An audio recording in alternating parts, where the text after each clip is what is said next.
సదాశివసమారంభాం శంకరాచార్యమధ్యమాం అస్మదాచార్యపర్యంతాం వందే గురుపరంపరాం.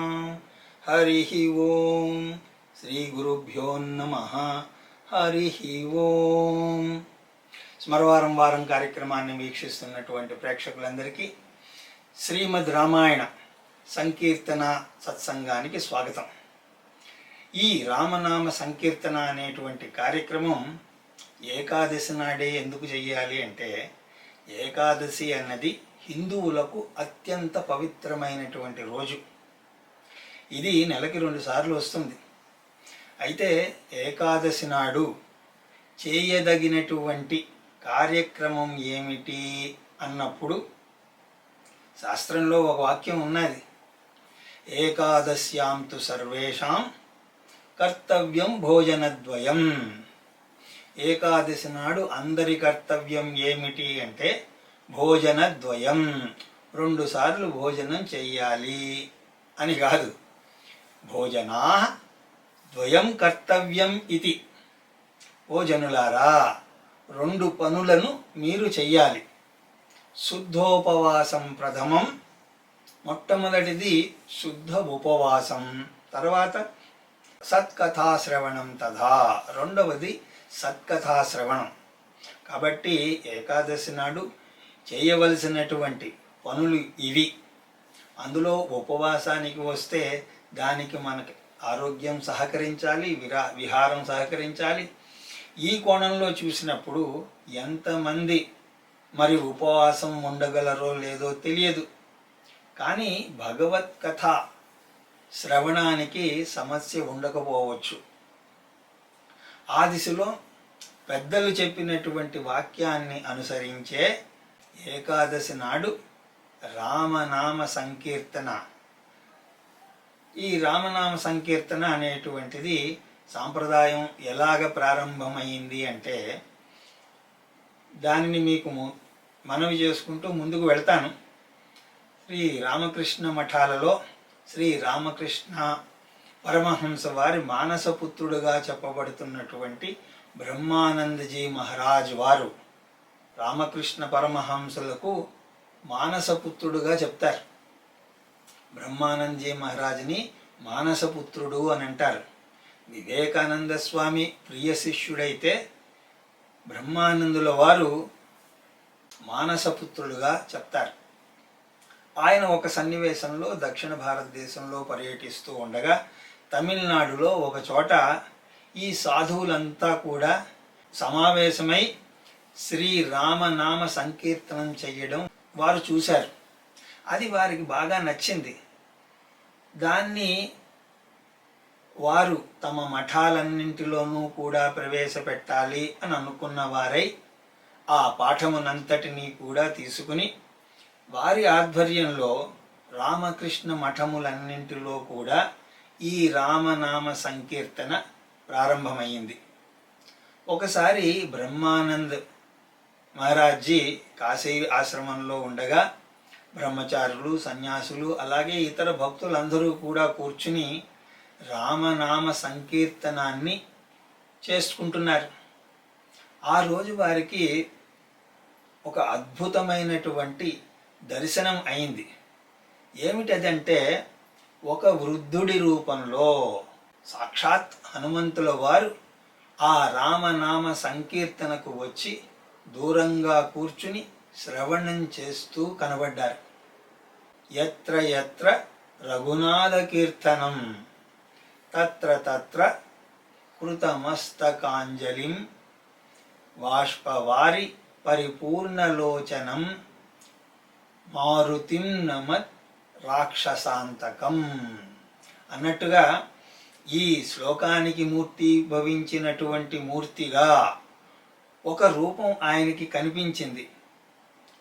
వారికి మనోతలంలో అర్థమైంది, వచ్చిన వారెవరో కాదు, సాక్షాత్ ఆంజనేయ స్వామియే అని. శాస్త్రం యందు వారికి అలాంటి దర్శనం కూడా ఉన్నది.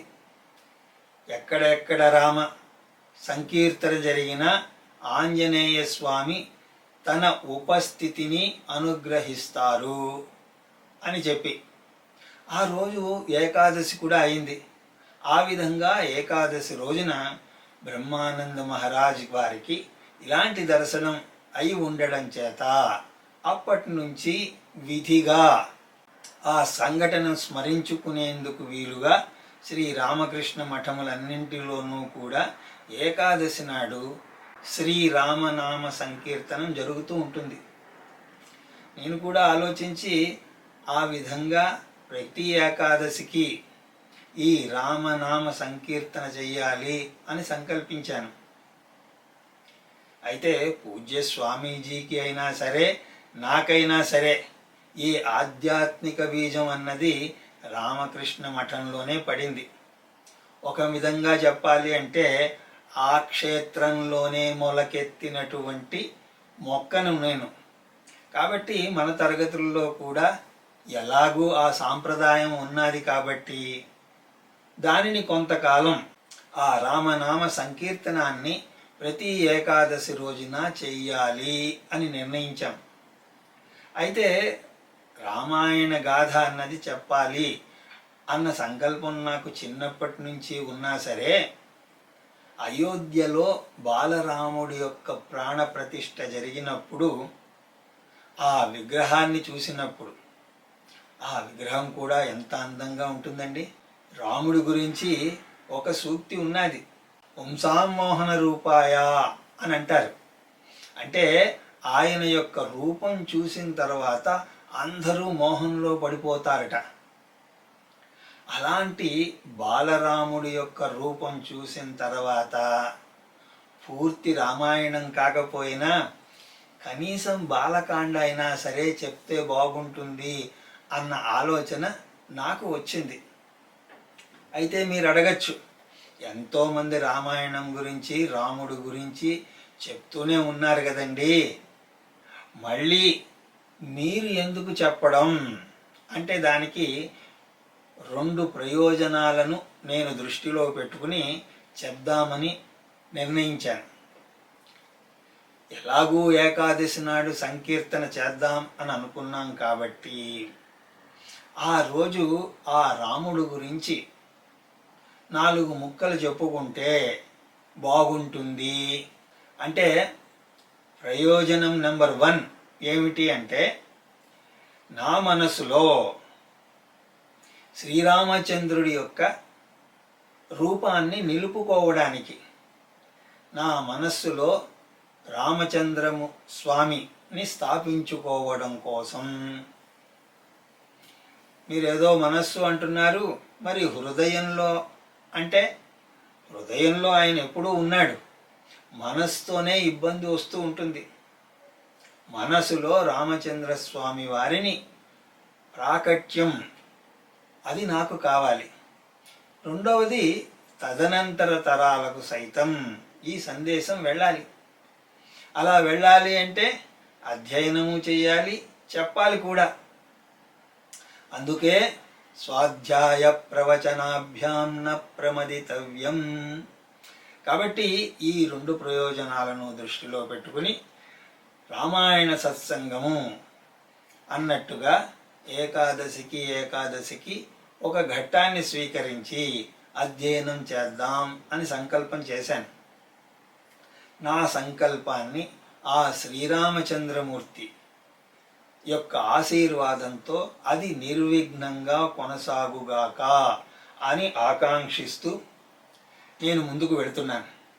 రామాయ రామచంద్రాయ రామభద్రాయ వేదసే రఘునాథాయ నాథాయ సీతాయ పతయే నమః.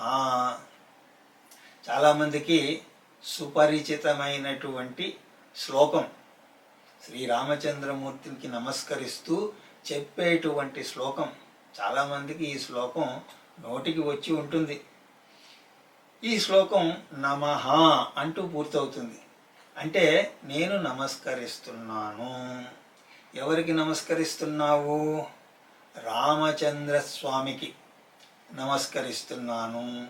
ఎవరి రామచంద్రుడు అంటే ఇక్కడ 7 గుణాలతో ఈ శ్లోకంలో 7 గుణాలను వర్ణించి ఆ శ్రీరామచంద్రుని యొక్క గుణగణ వైభవాన్ని కీర్తించడం జరిగింది.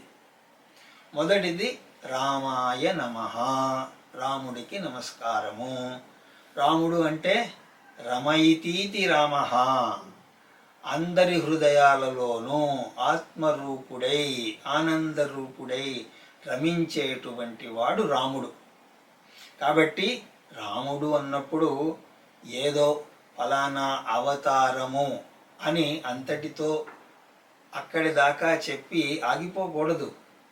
రాముడు అంటే ప్రపంచంలో అణువణువులోనూ ఏ తత్వమైతే విరాజిల్లుతోందో రమిస్తూ ఉన్నదో అది రాముడు. ఆ విధంగా సర్వత్రా చైతన్య రూపంలో ఉన్నటువంటి రాముడికి నమస్కారము. మరి ఈ రాముడు ఏం చేస్తాడు అంటే రామచంద్రాయ నమః. రాముడు అనేటువంటి ఈ తత్వాన్ని ఎవరైతే మనసులో స్మరిస్తూ ఉంటారో, ఎలాగైతే చంద్రుడు తాపాన్ని పోగొట్టి శీతలాన్ని అమృతత్వాన్ని మనకి ప్రసాదిస్తాడో, చంద్రుడు అంటేనే ఆహ్లాదం కదండి. ఎంత ఎండ ఉన్నా సరే పండు వెన్నెల్లో కొంతసేపు అయినా గడిపితే ఆ ఎండ తీవ్రతను అంతటినీ కూడా మనం మర్చిపోతాం. అలాగే చంద్రుడు అంటూనే ఆహ్లాదం వస్తుంది. అంటే ఇక్కడ కాంతి ఉన్నది, ఆహ్లాదం కూడా ఉన్నది. సూర్యుడి విషయంలో కాంతి ఉన్నది, ఆహ్లాదం అంటారా? మార్చి నెల వస్తూనే ఆ ఆహ్లాదం ఏమిటో మీకు తెలిసిపోతుంది. కాబట్టి సూర్యభగవానుడు ఎంతో గొప్ప కాంతితో ప్రకాశిస్తాడు. కానీ ఆహ్లాదం అనే కోణంలో చూసినప్పుడు చంద్రుణ్ణే పరిగణనలోకి తీసుకోవాలి. మనకి కాంతి కావాలి, ఆహ్లాదము కావాలి. కాంతి అంటే ఏమిటి? జ్ఞానము. ఆహ్లాదము అంటే హృదయ శాంతి, చిత్త ప్రశాంతత. ఈ రెండు కూడా కావాలి. కాబట్టి ఎవరైతే ఈ రామతత్వాన్ని హృదయంలో ధ్యానిస్తారో, భజిస్తారో, మనసులో సేవిస్తారో వారికి రాముడు చంద్రుడవుతాడు. రామచంద్రాయ నమః. కానీ మనం ఏం చేస్తుంటాం? ఈ జగత్తుని భావిస్తూ ఉంటాం. జగత్తుని భజిస్తే కాంతి లేదు, ఆహ్లాదము లేదు. ఈ రెండు కూడా ఉండవు. అందుకోసమే కదా మన జీవితాల్లో వెలుగు ఉన్నట్టు కనిపించదు. మరి ఏముంటున్నది అంటే వెలుగులాటే ఉన్నది. మరి ప్రశాంతత అంటే ఏదో ఇలాంటి సత్సంగాలు విన్నప్పుడు ప్రశాంతంగా ఉన్నట్టు నటిస్తాం అంతే. నిజంగా ప్రశాంతం అంటే ఏమిటో మనకు తెలియదు. అది మనకి కావాలి అని అనుకుంటే దానికి నన్ను ఏం చెయ్యమంటారు అంటే రామచంద్రుడిని భజించు. రామచంద్రాయ నమః. ఈ జ్ఞానము, చిత్త ప్రకాశము కలిగితే ఏమవుతుంది అంటే ఈ రామతత్వాన్ని గనక మీరు హృదయగతం చేసుకుంటే సకల భద్రములు మీకు కలుగుతాయి. రామభద్రాయ నమః. ఓం భద్రం కర్ణేవి శృణుయామ దేవాః, భద్రం పశ్యేమ అక్షభిర్యజత్రాః అని వేదమే ప్రార్థిస్తూ ఉంటుంది. భద్రము అన్నప్పుడు మోక్షము అని కూడా ఒక అర్థం ఉన్నది. కాబట్టి రామభద్రాయ నమః అంటే రాముడే జీవితానికి కావలసినటువంటి భద్రతను ప్రసాదిస్తాడు. అలాగే యోగక్షేమం వహామ్యహం అన్నట్టుగా ఆ రామచంద్రుడే మోక్షాన్ని కూడా అనుగ్రహిస్తాడు. అంటే జ్ఞానాన్ని అనుగ్రహిస్తాడు, స్వరూపబోధన కూడా అనుగ్రహిస్తాడు. తర్వాత వేదసే. ఈ రామచంద్రుడు ఎవరైతే మనకు జ్ఞానాన్ని, ఆహ్లాదాన్ని, భద్రతను, మోక్షాన్ని కూడా అనుగ్రహిస్తున్నాడో ఈ రామచంద్రుడే సాక్షాత్ భగవంతుడు. వేదసే అంటే బ్రహ్మదేవుడు అని ఒక అర్థం ఉన్నది, సృష్టికర్త అని ఒక అర్థం ఉన్నది. ఇక్కడ సృష్టికర్త అనే అర్థం. అంటే యావత్తు జగత్తును సృష్టించి పాలించి చివరికి తనలో లీనం చేసుకునేటువంటి వాడు వేదసుడు. వేదసే అటువంటి పరమాత్ముడైనటువంటి రామచంద్రునికి నమస్కారము. ఇంకా ఏమిటి? రఘునాథాయ, ఆ పరమాత్ముడే మీకు నాకు ధర్మం విషయంలో మార్గదర్శనం చేసేందుకు రఘువంశంలో జన్మించి తన యొక్క దివ్య చరిత్ర ద్వారా, తన లీలల ద్వారా ధర్మం అంటే ఏమిటో నిరూపణ చేశారు. కాబట్టి రఘునాథాయ నమః. నాథాయ నమః. ఈ రామచంద్రుడే సకల జీవులకు నాథుడు అయి ఉన్నాడు. అంటే మిమ్మల్ని నన్ను రక్షించే వాళ్ళు ఎంతమంది ఉన్నా సరే, మనలను కూడా రక్షించేటువంటి వారిని సైతం రక్షించేటువంటి వాడు రాముడు. అంటే పంచభూతాలను సైతం పాలించేటువంటి వాడు రాముడు. అలాగా ఆయా దేవతలందరినీ కూడా సంరక్షించేవాడు. అంటే సకల జీవులకు నాథుడు అయినటువంటి రామచంద్రుడికి నమస్కారము. ఆయన నాథుడు అవడం చేత ఆయనను భజించడం తప్ప నాకు వేరొక మార్గం లేదు. సాముద్రోహి తరంగ అన్నట్టుగా సముద్రానికి తరంగానికి ఏ విధమైనటువంటి సంబంధం కలిగి ఉంటుందో, నాథుడు దాసుడు ఆ విధమైనటువంటి సంబంధం కలిగి ఉంటారు. కాబట్టి సకల జీవనాథుడైనటువంటి శ్రీరామచంద్రునికి నమస్కారము. ఆ తర్వాత సీతాయా పతయే నమః. ఈ రామచంద్రుడే సీతారాముడు కూడా. అంటే సీతమ్మ వారితో, సీతమ్మ వారంటే ఎవరు? జగజ్జనని, అంటే మాయాశక్తి. మాయాశక్తితో కూడినటువంటి పరబ్రహ్మము ఈ రామచంద్ర స్వామి. ఇక మీ వేదాంతులకు చెప్పే అవసరం ఏమున్నది చెప్పండి? నిర్గుణ పరబ్రహ్మము మాయాసహితమైనప్పుడు సగుణ బ్రహ్మంగా గోచరిస్తాడు. అప్పుడే ఎవరైనా సరే పూజించగలరు. శుద్ధ బ్రహ్మాన్ని ఎవరు కూడా పూజించలేరు. కాబట్టి ఇక్కడ సీతాసహితుడైనటువంటి శ్రీరామచంద్రమూర్తి మిమ్మల్ని నన్ను అనుగ్రహించడానికై సతతము సిద్ధముగా ఉన్నారు. అలాంటి సీతారాముడికి దివ్య చరణారవిందములకు నేను నమస్కరిస్తున్నాను. అందరి హృదయాలలోనూ ఆనంద స్వరూపిగా ఉన్నవాడు, సకల హృదయాలకు ఆహ్లాదాన్ని కలిగించేటువంటి వాడు, జీవితమునకు కావలసినటువంటి భద్రతను, జీవిత పరమార్థమైనటువంటి మోక్షాన్ని ప్రసాదించేటువంటి వాడు పరమాత్ముడు, రఘువంశనాథుడు, సకల జీవనాథుడు, సీతానాథుడు అయినటువంటి రామచంద్రుడు మనం దాసులుగా స్వీకరించి అనుగ్రహించుగాక అని ఈ శ్లోకంలో ఒక దివ్యమైనటువంటి అర్థం ఉన్నది. ఈ శ్లోకాన్ని ప్రతిరోజు ప్రార్థనలో ఈ శ్లోకాన్ని గనక పఠిస్తే కావలసినంతటువంటి లాభం చేకూరుతుంది అని చెప్పడంలో ఏమాత్రము సంశయం లేదు. అయితే భక్తులైనటువంటి వారు చిత్రాతి చిత్ర కల్పనలు చేసి దీనిని మన హృదయంలో నిలబడేటట్టుగా కూడా బోధించారు. ఆ భావనను కూడా కొంచెం చూద్దాం. ఎందుకంటే భగవంతుడి యొక్క నిజమైన యశస్సు భక్తుల వల్లనే బయటపడుతుంది. అంతేగాని నిఘంటువులు పక్కన పెట్టుకుని ప్రతి పదానికి అర్థాన్ని వెతికితే అది తెలియదు.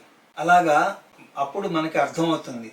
ఒక భక్తుడు ఈ శ్లోకాన్ని దర్శించి దీన్ని ఒక సన్నివేశంగా దర్శించాడు. మనం కూడా ఆ సన్నివేశాన్ని దర్శిస్తే మనం కూడా రాముడి వైపు మరింత వేగంగా ప్రయాణించగలుగుతాము. కాబట్టి ఏమిటా సన్నివేశం అన్నప్పుడు, రామచంద్రుల వారు సీతమ్మ వారు సహితం సింహాసనం మీద కూర్చుని ఉన్నారు. లక్ష్మణ భరత శత్రుఘ్నుల ఆంజనేయ స్వాముల వారు ఆ పరివారము స్వామిని సేవిస్తూ ఉన్నారు. అటువంటి దివ్య రామచంద్రమూర్తి సభకు ఎంతోమంది వస్తూ ఉంటారు కదా, స్వామివారిని దర్శించుకోవాలని కోరికతోటి వచ్చినటువంటి సందర్శకులు ఒకవైపు, అయోధ్యాపుర జనులందరూ కూడా ఒకవైపు నిలబడి ఉన్నారు. ఆ సభలో శాస్త్ర పారంగతులైనటువంటి విద్వజ్జనులందరూ కూడా ఒక పక్కన ఆసీనులై ఉన్నారు. అలాగే అరణ్యంలోంచి వనాల నుంచి వచ్చినటువంటి ఋషిగణం అంతా కూడా ఒక చోట ఆసీనులై ఉన్నారు. ఆ విధంగానే సీతమ్మ వారిని వారి భక్తులు, వారి చెలికత్తెలు, సేవ చేసే పరివారగణం అదంతా కూడా ఒకవైపు ఉన్నారు. ఇలా కొలువు తీరినటువంటి సభలో మీరు మనసులో దీన్ని దర్శించుకున్నప్పుడు ఆ భక్తుని యొక్క ఆ శ్లోక వివరణ చూడండి. ఆ వచ్చిన వాళ్ళలో సందర్శకులు ఉంటారు కదా, వాళ్ళు రామాయ నమః అని అన్నారట. సందర్శకులు ఏమన్నారు? రామాయ నమః. ఆ స్ఫూర్తితోటి అయోధ్యలో ఆ పురవాసులందరూ కూడా మా రాముడు కేవలం రాముడు కాదయ్యా, రామచంద్రుడు కూడా అంటూ రామచంద్రాయ నమః అని అన్నారు. ఆ అయోధ్యావాసులకు రాముడు కేవలం రాముడు కాదు, రామచంద్రుడు.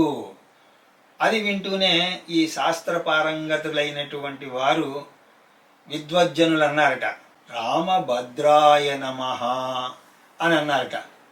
ఆయన కేవలం మనసుకి ఆహ్లాదాన్ని కలిగించేవాడు కాదయ్యా, మోక్షాన్ని ప్రసాదించేవాడు అని అనగానే అక్కడ ఉన్నటువంటి ఋషులు మునులు అందరూ కూడా వేదాంత తత్వాలను జీర్ణించుకున్నవారు కాబట్టి వారు వేధసే నమః అని అన్నారట. ఏదో రాయుగా కనిపిస్తున్నటువంటి ఈ రాముడు సాక్షాత్తు పరబ్రహ్మమే, వేధసే నమః. ఇక వీళ్ళు ఈ విధంగా అన్నప్పుడు లక్ష్మణ భరత శత్రుఘ్నులు అవన్నీ అయితే అయి ఉండవచ్చు, కానీ మా వంశం ఏమిటి? రఘువంశం. ఆ విధంగా రాముడు రఘువంశంలో జన్మించడం వల్ల రఘువంశ కీర్తి ప్రతిష్టలు ఇంకా ఎంతో పెరిగిపోయాయి అని వాళ్ళు రఘునాథాయ నమః అని అన్నారు. అప్పుడు సీతాదేవి మాత్రం ఊరుకుంటుందా? మీరు అన్నీ స్మరిస్తున్నారు, బాగానే ఉన్నది, కానీ ఆయన పరబ్రహ్మమైనటువంటి ఆయన శ్రీరామచంద్రుడు ఎవరు? నాకు భర్త అని ఆవిడ నాథాయ నమః అని అన్నది.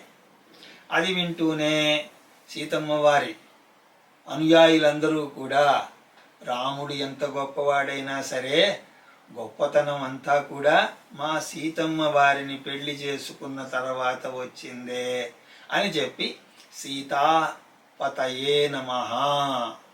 మా అమ్మగారు కనుక లేకపోతే రాముల వారి గుణగణ సంపద అంతా కూడా అంత విశేషంగా కనిపించేదా?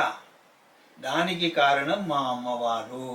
కాబట్టి సీతాయా పతయే నమః అని అద్భుతమైనటువంటి ఒక రమ్యమైనటువంటి కల్పనను ఒక కవి గావించాడు.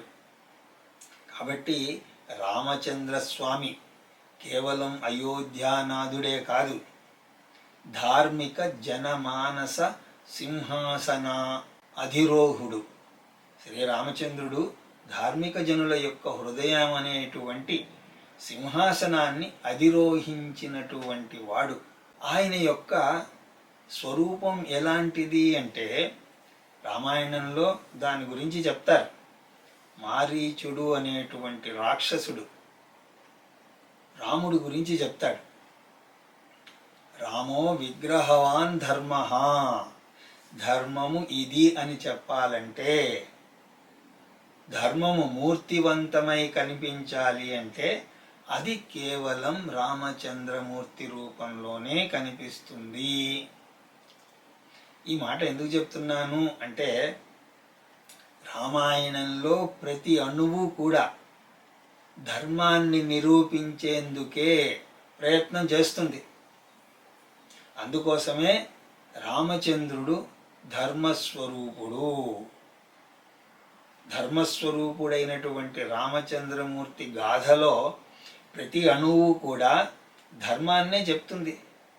మిఠాయిని మీరు ఎటువైపు నుంచి తిన్నా కూడా తీయగానే ఉన్నట్టు, ఆ విధంగా రామాయణంలోని ప్రతి అక్షరము కథలను కాదు, ధర్మ సూక్ష్మాలను వివరిస్తుంది. మహాభారతంలో కృష్ణ పరమాత్మ శాంతిదూతగా కౌరవ సభకు రావడం మీ అందరికీ తెలిసిందే. దుర్యోధనుడు కృష్ణుడితో, అయ్యా నువ్వు పాండవ పక్షపాతం వహించి ఇక్కడికి వచ్చావు, ఎంత కాదనుకున్నా సరే నువ్వు పాండవ హితకారివి, ఆ పక్షపాత బుద్ధితోనే నువ్వు ఇక్కడికి వచ్చావు అని అనగానే అప్పుడు శ్రీకృష్ణ పరమాత్మ ఒక మాట అంటారు, నేను పాండవ పక్షపాతిగా ఇక్కడికి రాలేదు, పాండవుల కొరకు నేను ఇక్కడికి రాలేదు, నేను ధర్మం కోసం వచ్చాను. ఇక్కడ ఇది మహాభారతంలో ఉందండి. నేను ధర్మం కోసం వచ్చాను తప్పితే పాండవుల కోసమో మరి ఎవరి కోసమో రాలేదు అని అంటారు. సరే, అప్పుడు దుర్యోధనుడు ఆయన మాట విన్నాడా లేదా అన్నది పక్కకు పెడితే, ఆ తర్వాత శ్రీకృష్ణుల వారు విదురుల వారి ఇంటికి వెళ్ళడం జరిగింది. అప్పుడు విదురుల వారు శ్రీకృష్ణుడితో ఒక మాట అంటారు, హే కృష్ణ, నువ్వు ఎంత ప్రయత్నం చేసినా సరే అనవసరమైనటువంటి విషయాలలో పట్టుపట్టి ఈ మూర్ఖులు నువ్వు చెప్పినటువంటి సందేశాన్ని వినరు, కాబట్టి ఎందుకు ఈ వ్యర్థ ప్రయత్నం చేస్తున్నావు అని అడిగినప్పుడు కృష్ణుడు విదురుల వారితో అంటాడు, విదుర మహాత్మా, నాకు కూడా వీళ్ళు నా మాట వినరు అని తెలుసు, కానీ రేపటి తరం వారు మన చరిత్ర చదువుతారు. అలా చదివినప్పుడు అనివార్యంగా ఈ యుద్ధాన్ని కూడా స్మరిస్తారు. అలాగే ఇప్పుడు జరగబోయేటువంటి యుద్ధం సామాన్యమైనటువంటి యుద్ధం కాదు, ఒక ప్రళయ సమానమైనటువంటి యుద్ధం. అప్పుడు వాళ్ళు అనుకోవచ్చు, ఈ యుద్ధాన్ని నివారణ చేయగలిగినటువంటి శక్తి సంపన్నులు కొందరు సరి అయిన రీతిలో ప్రయత్నం చెయ్యకపోవడం వల్లనే యుద్ధం జరిగింది. శ్రీకృష్ణుడు మొదలైన వారు ప్రయత్నం చేసి ఉండాల్సింది అని వారు అనుకోవచ్చు. వారు అలా అనుకోవడానికి వీలు లేకుండా నా ధర్మాన్ని నేను నిర్వహించాను, విషయం స్పష్టమయ్యేలాగా భావితరాలకు ఆదర్శాన్ని నిరూపించేందుకు నేను ఈ ప్రయత్నం చేస్తున్నానే తప్ప వీళ్ళు నా మాట వింటారు అని కాదు అని అంటాడు. అంటే భగవానుడి యొక్క దృష్టి ఎంత గొప్పదో చూడండి. రానున్న తరాలకు సైతం ఇది ధర్మం, ఇక్కడ ప్రయత్న లోపం లేదు, ఆ తర్వాత ఫలితం అన్నది ఈశ్వరేచ్ఛ అని నిరూపిస్తారు. ఈ రెండు సంఘటనల ద్వారా మనం తెలుసుకోవలసింది ఏమిటి అంటే, సంస్కారవంతుడైనటువంటి వ్యక్తికి రెండు కర్తవ్యాలు ఉంటాయి. ఒకటి ధర్మాచరణ, ఎదుటివాడు ఏం చేస్తున్నాడు అన్నది మనకు అనవసరం, తన వైపు నుండి ధర్మ ఆచరణ అన్నది జరగాలి.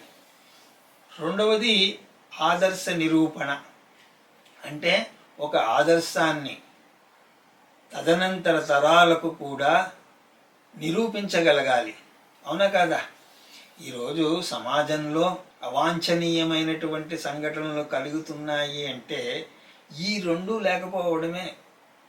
స్వతహాగా ధర్మం ఆచరణ లేదు, మన విషయాల్లోనే ధర్మ ఆచరణ లేనప్పుడు దాన్ని మనం మన పిల్లల ముందు ఆదర్శంగా ఎలా నిలపగలుగుతాం?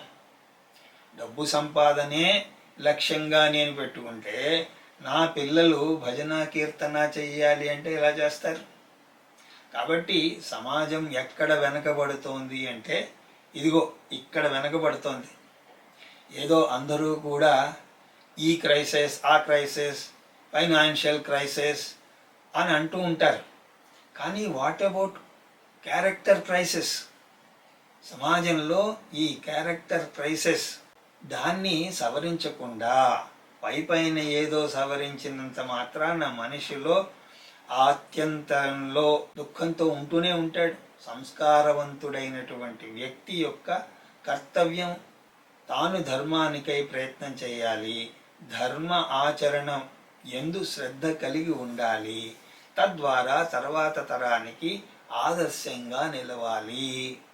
ఆదర్శాన్ని ఏదో చెప్పడం కాదు, ఉపదేశం ద్వారా ఆచరణ ద్వారా నిరూపించాలి.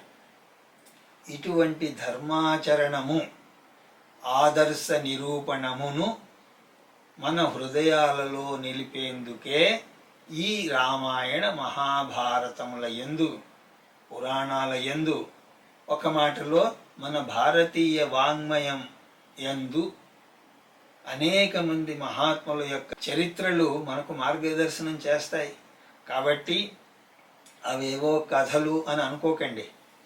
మీకు నాకు ఈ రెండింటిని ధర్మ ఆచరణ ఆదర్శ నిరూపణ కోసం ఆ మహాత్ములు మనకు ఆ విధంగా చెప్పి వారి జీవిత గాథ చెప్పారు.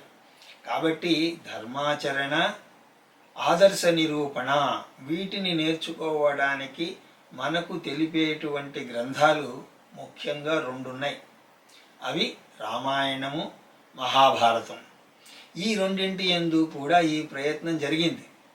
వివేకానందుల వారు ఒక మాట అంటూ ఉండేవారు, రిలీజియన్ అంటే ఏమిటి?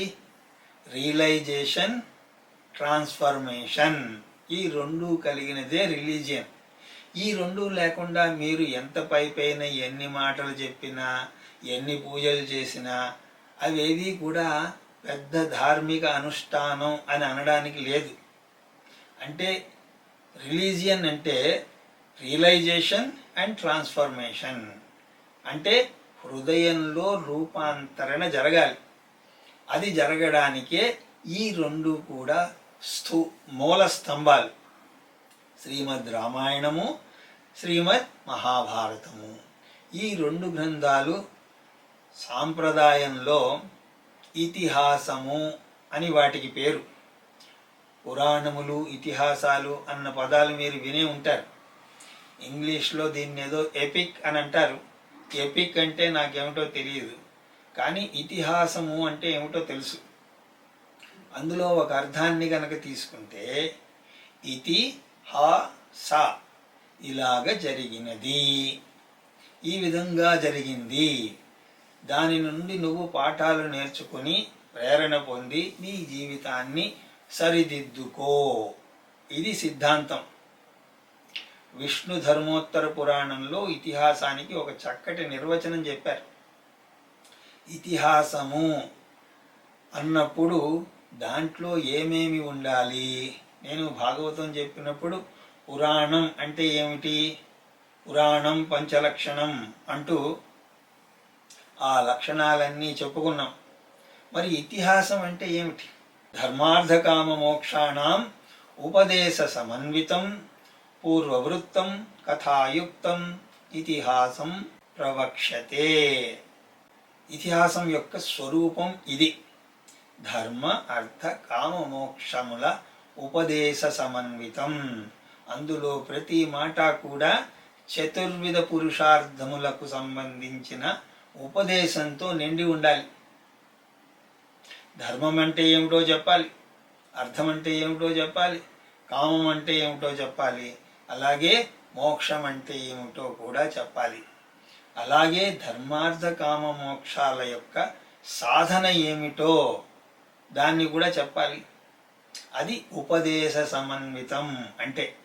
కాబట్టి ఏ గ్రంథంలో అయితే ఈ 4 పురుషార్థాలకు సంబంధించినటువంటి ఉపదేశం ఉంటుందో ఆ ఉపదేశం కూడా ఏదో చెప్పుకుపోవడం అలా కాకుండా పూర్వవృత్తం, పూర్వం జరిగినటువంటి యథార్థ సంఘటనల ద్వారా తెలియజేయబడుతుందో ఆ సంఘటనలో ధర్మ అర్థ కామ మోక్షముల యొక్క వివరణ ఎలా ఉన్నది అది చూపించబడుతుందో, అలాగే ఈ 4 కూడా మరింత స్పష్టం అవడానికి మహాత్ముల యొక్క దివ్య కథా స్రవంతి ఎక్కడ ప్రవహిస్తుందో, పూర్వవృత్తం కథాయుక్తం అంటే జరిగిన సంఘటనను చెప్పాలి, మహాత్ముల యొక్క కథలను చెప్పాలి.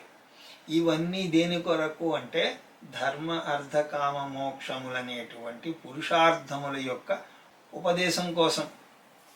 ఇది అంతా కూడా ఇక్కడ ఎక్కడ సమన్వితం అవుతుందో అది ఇతిహాసము అని అనబడుతుంది.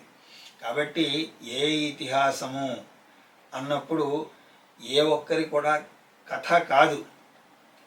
ప్రముఖంగా ఒకరి కథ ఉండవచ్చు, కానీ వందలాది కథలు అందులో ఉంటాయి. మనం రానున్న తరగతుల్లో దాన్ని చూడబోతాం. రామాయణం కేవలం రాముడి యొక్క కథ మాత్రమే కాదు. ఆ కథ చెప్పడంలో ఎన్ని కథలు చెప్తారో, ఎంతమంది రాజుల కథలు వస్తాయో, ఎంతమంది మహామునుల యొక్క కథలు వస్తాయో, ఎంతమంది యోగుల కథలు వస్తాయో, భక్తుల కథలు వస్తాయో, వీటన్నింటి యొక్క ప్రయోజనం ధర్మ అర్థ కామ మోక్షముల యొక్క ఉపదేశం. కాబట్టి మీరు ఒక్క ఇతిహాసమునైనా సరే శ్రవణం చేసినా మహాజ్ఞానాన్ని శ్రవణం చేసిన వారు అవుతారు. ఇటువంటి రామాయణ గ్రంథం మనకు అందించిన వారెవరు అంటే వాల్మీకి మహర్షి. వారి యొక్క కథను కూడా మనం స్మరించి ఈనాటి తరగతికి విరామం తెలియజేద్దాం. వాల్మీకి కథ 2-3 రకాలుగా చెప్పబడింది. మనం ఇప్పుడు చూడబోయేటువంటి కథ ఆధ్యాత్మిక రామాయణంలోని అయోధ్యాకాండలోంచి తీసుకున్నది. వాల్మీకి మహర్షి పూర్వ ఆశ్రమంలో చాలా సంస్కార రహితుడుగా ఉన్న వేటగాడు, అలాగే దారిన పోయే వారిని దోచుకునేవాడు. బాటసారులను దోచుకోవడం, ఆ డబ్బును తీసుకువెళ్ళి ఇంట్లో వారి సుఖ సంతోషాలకు వెచ్చించేవాడు. ఇదే ఆయన జీవన విధానంగా ఉండేది. అయితే ఆయన జీవితంలో ఒక అదృష్టం వచ్చింది. మన జీవితంలో కూడా అలాంటి సంఘటనలు జరుగుతాయి, కానీ మనం దాన్ని పట్టించుకోం. ఆ దారిలో సప్త ఋషులు వచ్చారు. వారితో కూడా ఇతను యథాపూర్వంగా ప్రవర్తించాడు. వాళ్ళను కూడా, ఓ ఋషులారా, మీ దగ్గర ఎంత డబ్బు ఉన్నాదో అదంతా ఇచ్చేయండి అంటే వాళ్ళన్నారు, మా దగ్గరే ఉంటుందయ్యా ఈ దండక మండలాలు తప్ప, కావాలంటే వాటిని తీసుకో అని అన్నారు. లేదు లేదు, మీ దగ్గర కావలసినంత సంపద కూడా ఉండి ఉంటుంది అంటే వాళ్ళు అన్నారు, మా దగ్గర ఒక సంపద ఉన్నదయ్యా, అది ఎంత ఖర్చు పెట్టినా తరగనటువంటి సంపద, అది ఒకటి ఉన్నది. కానీ అది నీకు మేము ఇవ్వాలి అంటే ఏదో పైన ఇవ్వలేం, దాన్ని నువ్వు లాక్కోను లేవు. అది ఇవ్వాలి అంటే నిన్ను ఒక ప్రశ్న అడుగుతాం, దానికి నువ్వు సమాధానం చెప్పు. ఏమిటండి ఆ ప్రశ్న అన్నప్పుడు, మేము ఇప్పుడే స్వర్గలోకాలన్నీ కూడా తిరిగి వచ్చాం. అక్కడ నీ అకౌంట్ చూసినప్పుడు నీ అకౌంట్లో చాలా పాపాలు ఉన్నాయి. ఎంత పాపం అంటే చెప్పడానికి వీల్లేనటువంటి, కష్టాలన్నీ అనుభవించడానికి కావలసినంత పాపం అక్కడ నీ అకౌంట్లో చూసాం. అదంతా కూడా నువ్వే అనుభవించాలి కదా. అది నరమానవుడెవ్వడు కూడా అనుభవించేటట్టుగా లేదు. పోనీ అలాగని చెప్పి దాంట్లోంచి తప్పించుకోవడానికి లేదు. ఆ పాపాన్ని అనుభవించడానికి నీకు ఎవరైనా సహాయపడతారా? అలా అనగానే వెంటనే ఎందుకు సహాయపడరు? సహాయపడతారండి, తప్పకుండా సహాయపడతారు. నా పిల్లలు ఉన్నారు, నా భార్య ఉన్నది, నా తల్లిదండ్రులు ఉన్నారు, వీళ్ళందరూ కూడా నాకు అందులో సహాయం చేస్తారు, నాకు సహాయపడతారు అంటే వాళ్ళన్నారు, అలాగని నువ్వు అనుకుంటే సరిపోదు నాయనా, వారి సమ్మతి ఉన్నదా లేదా, ఉందో లేదో. ఎందుకుండదండి? ఈ డబ్బంతా కూడా నేను ఒక్కడనే తిన్నానా? వాళ్ళ కోసమే కదా ఖర్చు పెట్టింది. నా పిల్లలకు, నా భార్యకు, నా తల్లిదండ్రులకి, వాళ్ళకే కదా నేను ఖర్చు పెట్టింది. వాళ్ళు తప్పకుండా ఒప్పుకుంటారు అంటే అలా కాదు, అలా అనడానికి లేదు. దానికి మేము ఒప్పుకోము, దానికి మేము ఒప్పుకుంటున్నాము అని వాళ్ళు అనాలి. నువ్వు వెళ్ళి కనుక్కుని రా. అంటే వీడన్నాడు, ఓహో నేను వెళ్ళిన తర్వాత తాము పలాయనం చిత్తగించడానికా అంటే, లేదు లేదు, మేము ఋషులం, ఆడిన మాట తప్పం, నువ్వు ధైర్యంగా వెళ్ళిరా అంటే వాళ్ళ మాటలు విని గురి కుదిరిన వాడే ఇంటికి వెళ్తాడు. మొదట భార్య దగ్గరికి వెళ్తాడు.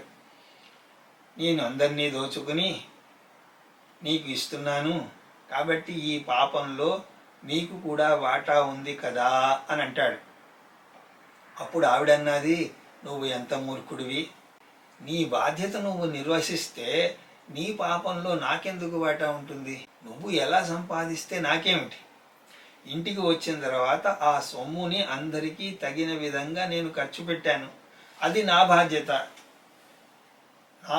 నేను నిర్వహించాను, కాబట్టి నీ పాపంలో నాకు ఏ వాటా లేదు అని అన్నది. ఆ తర్వాత పిల్లల దగ్గరికి వెళ్తే వాళ్ళు మరీ దారుణంగా అసలు నువ్వెవరువు అన్న స్థితిలో ఉన్నారు. ఇక తల్లిదండ్రుల దగ్గరికి వెళ్ళాడు.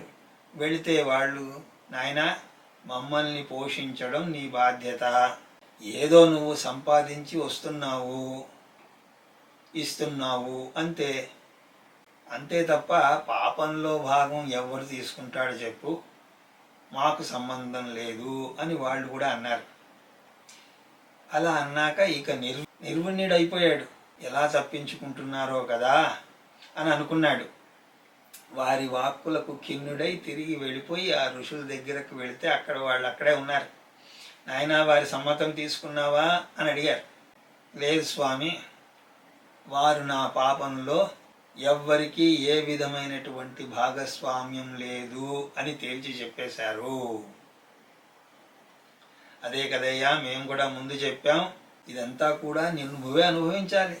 ఆ మునుల యొక్క దివ్య సన్నిధానం వల్ల అతని హృదయం ద్రవించింది, హృదయ పరివర్తన జరిగింది, ఇంటర్నల్ కన్వర్షన్. మన దగ్గర కూడా అందరూ ఎక్స్టర్నల్ కన్వర్షన్లో పడ్డారు. మతం మార్చుకో, పేరు మార్చుకో. మతము పేరు మార్చుకుంటే ఏమవుతుందని చెప్పండి? అసలు మనసు మారాలి. హిందూ ధర్మం ఆ హృదయ పరివర్తనాన్ని నమ్ముతుంది.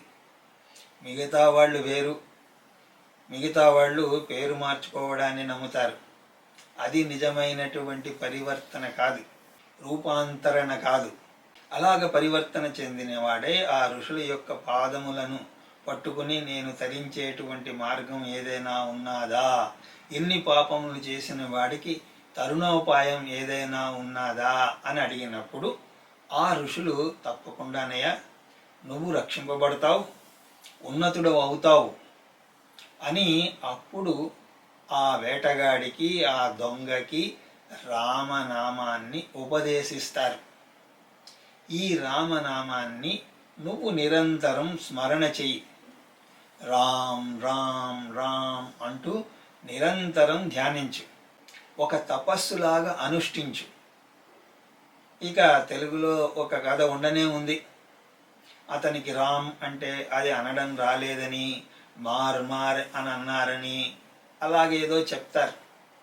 కానీ నాకు తెలిసినంత వరకు ఏ గ్రంథంలోనూ కూడా ఆ విధంగా లేదు. ఏదైతేనేమి రామనామ దీక్ష తోటి ఆ మునుల వద్ద గ్రహించిన వాడే అతను ఒక చోట కూర్చుని ప్రశాంతంగా రామనామాన్ని జపించడం ప్రారంభించాడు. అలా కొన్ని సంవత్సరాలు గడిచిపోయాయి. శరీరం ఏమాత్రం కదలకుండా సమాధిస్థం అయి ఉన్నది. మనసు, హృదయం అన్నది కూడా ఆగిపోయాయి. కాబట్టి అతను ఎక్కడ కూర్చున్నాడో ఈ చెదలు, పురుగులు, పుట్టలు పట్టేశాయి. అంటే పుట్టలుగా పెరిగిపోయాయి. ఆ పుట్టల్లో ఇతను ఉన్నాడు. మీరు సినిమాలో ఈ సీన్ అంతా కూడా చూసే ఉంటారు. అయితే మళ్ళీ కొన్ని సంవత్సరాలకు అటువైపుగా ఆ ఋషులు వచ్చినప్పుడు చూసి, అరే రే మన శిష్యుడు ఒకడు ఇక్కడెక్కడో ఉండాలి, ఏం చేస్తున్నాడో అన్నప్పుడు వారికి ఒక పుట్టలోంచి రామ్ రామ్ అన్న మాట వినపడింది. అప్పుడు కమండలంలోంచి నీళ్లు తీసి ఆ వల్మీకము ముందు వేస్తే ఆ పుట్ట కరిగి ఆయన వాళ్లకు కనిపించాడు. రామ్ రామ్ రామ్ అంటూ కనిపించాడు. అప్పుడు వాళ్ళు గ్రహించారు, ఇతని హృదయ పరివర్తన చెందింది, ఇతను పూర్వపు వ్యక్తి కాదు, ఇతను మహర్షి అయినాడు. అయితే ఇప్పుడు ఆయనకి ఏదో పేరు పెట్టాలి కదా. వల్మీకము నుండి వచ్చాడు కాబట్టి, ప్రకటితమయ్యాడు కాబట్టి ఆయనకి వాల్మీకి అని పేరు పెట్టారు. వల్మీకము అంటే పుట్ట, అలా పుట్ట నుంచి పుట్టినవాడు కాబట్టి, అలా పుట్ట నుంచి ప్రకటింపబడ్డవాడు కాబట్టి వాల్మీకి అయ్యాడు. ఆ ఋషుల యొక్క ఆశీర్వాదంచే వాల్మీకి మహర్షి తమసా నదీ తీరంలో ఒక ఆశ్రమాన్ని ఏర్పాటు చేసుకుని తన దగ్గరకు వచ్చినటువంటి వారికి, భారద్వాజ ఋషులు మొదలగు వారందరికీ కూడా ఆత్మజ్ఞానాన్ని బోధిస్తూ, ధర్మాన్ని నిర్వహిస్తూ, మీరు నేను తరించేందుకు గాను రామాయణము అనేటువంటి ఈ ఇతిహాసాన్ని మనకు అనుగ్రహించారు. అలాగే వాల్మీకి మహర్షి పూర్వజులలో ప్రచేతసుడు అనేటువంటి మహాత్ముడు ఉన్నాడు. ప్రచేతసుడు పుట్టినటువంటి వంశంలో పుట్టినవాడు కాబట్టి ఇతనికి ప్రాచేతసుడు అని పేరు కూడా ఉన్నది. ఈ రెండు అంశాలను స్వీకరించి వాల్మీకి యొక్క ఈ కథ సందర్భంగా అందులోంచి ప్రేరణ కూడా మనం పొందవచ్చు. ఎలాగైతే భగవద్గీతలో ఎంత దురాచారుడైనా సరే నన్ను భజిస్తే వాడు సాధువే అవుతున్నాడు అని భగవానుడు అన్నట్టుగా, అలాంటి దాన్ని ఇక్కడ వాల్మీకి మహర్షి జీవితం కూడా మనకు నిరూపిస్తుంది. మీరు నేను తప్పు చేశానే, ఈ తప్పు చేశానే, ఆ తప్పు చేశానే, బాగుపడతానా అన్న భావన లేకుండా నేను శ్రీరాముడి యొక్క దివ్య చరణాలను ఆశ్రయిస్తాను, ఆయన చరణ ఆశ్రయం వలన కావలసినంత లాభాన్ని పొంది తీరుతాను అని సంకల్పం చేసుకొనేదముగాక. అది లౌకిక జీవన ఉద్ధరణకైనా అయి ఉండవచ్చు, లేదా ఆధ్యాత్మిక ఉన్నతికైనా సరే అయి ఉండవచ్చు. ఎప్పుడైనా సరే మనం తప్పుల్ని గుర్తు చేసుకోకూడదు. తప్పుల నుంచి గుణపాఠం నేర్చుకున్నాం, ఇక మర్చిపోవాలి. అంతేగాని మాటి మాటికి అయ్యో అలా చేశానే, ఇలా చేశానే అని నువ్వు అనుకోకూడదు. ఇంతకు ముందు అలాంటి తప్పులు చేశాను, అవి చెయ్యకుండా నా మనస్సుని రామచంద్రుని యొక్క పాదాల యందు నిలిపి అతనికి అంకితం చేస్తున్నాను అని గనక అనుకుంటే, అటువంటి నిష్ఠ ద్వారా మనం సైతం పునీతులను అవుతాము అన్నది ఇక్కడ వాల్మీకి జీవితం నుండి మనం నేర్చుకోవాలి. వాల్మీకి ఎప్పటివాడు అంటే రామచంద్రుల వారు ఎప్పుడున్నారో అప్పుడు వాల్మీకి కూడా ఉన్నారు. అంటే Valmiki is the contemporary of Rama. అయితే మరి రాముడు ఎప్పుడు ఉన్నాడు అని అడిగితే, ఆయన ఎప్పుడూ ఉన్నాడు, కానీ కరచరణాదులతో ఎప్పుడు ఏ భూమి మీద నడియాడాడు అంటే దానికి రెండు భావాలు ఉన్నాయి. ఒకటి సాంప్రదాయ భావము, ఒకటి ఆధునికుల యొక్క భావం. సాంప్రదాయ గణనం ప్రకారం శ్రీ రామచంద్రమూర్తి 8,99,125 సంవత్సరాల పూర్వం ఉన్నాడు. ఇది ఎలా లెక్కగట్టారు అంటే, రామచంద్రస్వామి అవతరించిన తర్వాత 30,000 సంవత్సరాలకి ద్వాపర యుగం వచ్చింది. ఆ తర్వాత ద్వాపర యుగం అది 8,64,000 సంవత్సరాలు. ప్రస్తుతం ఉన్నటువంటి కలియుగం 5,125 సంవత్సరాలు. ఇదంతా లెక్కిస్తే 8,99,125 సంవత్సరాలు ఎంతో వస్తుంది. దాన్ని రౌండప్ చేస్తే 9 లక్షల సంవత్సరాల క్రితం శ్రీరామచంద్రమూర్తి ఈ భూమి మీద అవతరించారు. ఇది సాంప్రదాయబద్ధంగా యుగాలను అనుసరించి లెక్క కట్టడం అయింది. ఆధునికులు రామాయణ కాలగణనాన్ని గ్రహముల స్థితిని బట్టి లెక్కగట్టి ఇంకొక లెక్క చెప్పారు. దాన్ని మనం స్వీకరించాల్సిన పని లేదు, ఊరికే మీకు తెలియజేస్తున్నానంతే.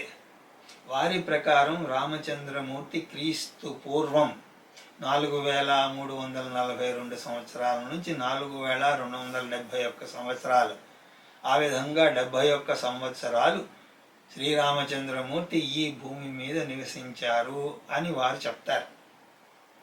నేను మాత్రం మొదటి దానికే ఓటు వేస్తాను. ఇదంతా ఎందుకు చెప్తున్నానంటే, మినిమం అతి తక్కువ సమయాన్ని తీసుకున్నా సరే 6000 సంవత్సరాలు క్రితం శ్రీరామచంద్రమూర్తి ఉన్నాడు. మన లెక్క ప్రకారం 9 లక్షల సంవత్సరాలు. అంటే ఒక వ్యక్తి జీవితం 9 లక్షల సంవత్సరాలైనా కూడా ఇంకా ఎన్ని వేల సంవత్సరాలు అవుతాయో తెలియదు. ఇప్పుడు కూడా మనం ఉన్నాం కాబట్టి ఆ లెక్కలు వేస్తున్నాం. కానీ ఆదర్శం అంటే ఇదిరా అని నిరూపిస్తోంది. అంటే అది శరీరం కాదు, నిలబడేది శరీరం కాదు, యశోకాయం. యశోకాయం ఎన్ని రోజులైనా నిలబడుతుంది. కాబట్టి రామచంద్రమూర్తి జీవితం ద్వారా అటువంటి ఆదర్శ ధర్మ ఆచరణాదులను మనం గ్రహించి మన జీవితమును తరింప చేసుకునేదముగాక. ఈ క్రమంలో ప్రతి ఏకాదశి నాడు మీరు రామనామ సంకీర్తనను వినండి. అందులో చెప్పబడినటువంటి ప్రతి నామముతో ఉన్నటువంటి కథా విశేషాలను ప్రతి ఏకాదశి నాడు కొన్ని ఏకాదశులు ఆ విధంగా శ్రీరామనామ కథా సత్సంగాన్ని జరుపుకునేదముగాక అని తెలియజేసుకుంటూ, మరలా ఈ సత్సంగం 30వ తారీఖున కలుద్దాం అని మీకు తెలియజేసుకుంటూ ఈ ప్రసంగాన్ని ఇంతటితో ముగిస్తున్నాను. హరి ఓం తత్సత్.